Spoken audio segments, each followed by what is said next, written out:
အားလုံးပဲမင်္ဂလာပါသူ့ရဲ့ရွှေပေါင်စာတွက်ချက်နည်းတင်နန်းအနေပြီးတော့အားလုံးကိုကျေးဇူးလိုက်ပါတယ်အခုခေတ်မှာဆိုရင်ရွှေပေါင်စာရင်ကိုပုံစံမျိုးစုံနဲ့တွေ့ရတယ်ဒီရွှေပေါင်စာတွက်ချက်နည်းတင်နန်းထဲမှာဆိုရင်ကိုကရွှေပေါင်စာတွေကိုတွက်ချက်တဲ့သူပဲဖြစ်ဖြစ်မတွက်ချက်တဲ့သူပဲဖြစ်ဖြစ်အခြေခံနေစပြီးတော့မှရွှေပေါင်စာမျိုးစုံကိုကျွမ်းကျွမ်းကျင်ကျင်နဲ့တွက်ချက်နိုင်တဲ့အထိလေ့ကျင့်သင်ကြားပေးမှာဖြစ်ပါတယ်ရွှေပေါင်စာတွက်ချက်နည်းတင်နန်းကို video class အနေနဲ့စီစဉ်ထားပါတယ်ဗီဒီယိုထဲမှာသင်ခန်းစာတွေကိုလေ့လာရမှာဖြစ်ပြီးတော့လေ့ကျင့်ခန်းတွေကိုတော့ Telegram group တွေကိုပို့ပြရမှာဖြစ်ပါတယ်သင်ခန်းစာတွေနဲ့ပတ်သက်ပြီးတော့မှနားမလည်တာတွေမရှင်းတာတွေသိချင်တာတွေရှိရဆိုရင်လည်း Telegram group တွေမှာဆွေးနွေးမေးမြန်းလို့ရပါတယ်ရွှေပေါင်စာတွက်ချက်နည်းတင်နန်းမှာဆိုရင်ဗီဒီယို3ခုပါပါမယ်ဗီဒီယို1ကိုအရင်ဆုံးလေ့လာပြီးတော့ဗီဒီယို1နဲ့ကသင်ခန်းစာကြီးနဲ့လေ့ကျင့်ခန်းတွေကိုကျွမ်းကျင်သွားပြီဆိုတော့မှဗီဒီယို2ကိုဆက်ပြီးတော့လေ့လာပါဗီဒီယို2ရဲ့သင်ခန်းစာကြီးနဲ့လေ့ကျင့်ခန်းတွေကိုကျွမ်းကျင်သွားပြီဆိုတော့မှဗီဒီယို3ကိုဆက်ပြီးတော့လေ့လာပါ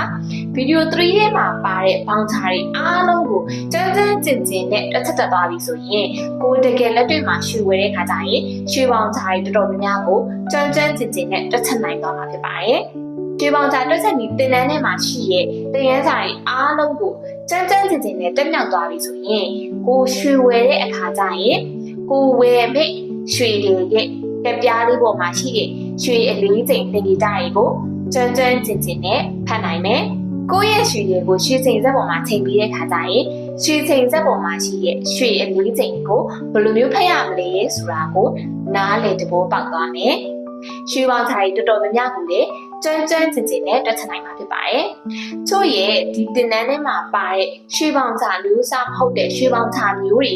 ကိုယ့်ရဲ့လက်ထဲမှာရှိနေတယ်။ကိုကဒီရွှေပေါင်စာတွေကိုတွက်ချက်လို့မရဘူးဖြစ်နေတယ်ဆိုရင်လည်းချို့ကို Telegram group ထဲမှာလာပြီးတော့မေးလို့ရတယ်လို့ချို့ရဲ့ private Telegram private Viber မှာလည်းလာပြီးတော့မေးလို့ရပါတယ်။ဒီသင်တန်းတွေကသင်ခန်းစာတွေကိုလေ့လာဖို့အတွက်ဆိုရင်အချိန်အများဆုံး3နိုင်နေလိုပါတယ်။ဒါပေမဲ့ဒီသင်ခန်းစာတွေကိုကျွမ်းကျင်ဖို့အတွက်ကတော့ကိုယ်တိုင်တတိချာချာလေးလေ့ကျင့်ဖို့လိုပါတယ်။သူကဒီသင်ခန်းစာတွေကိုထက်ခါ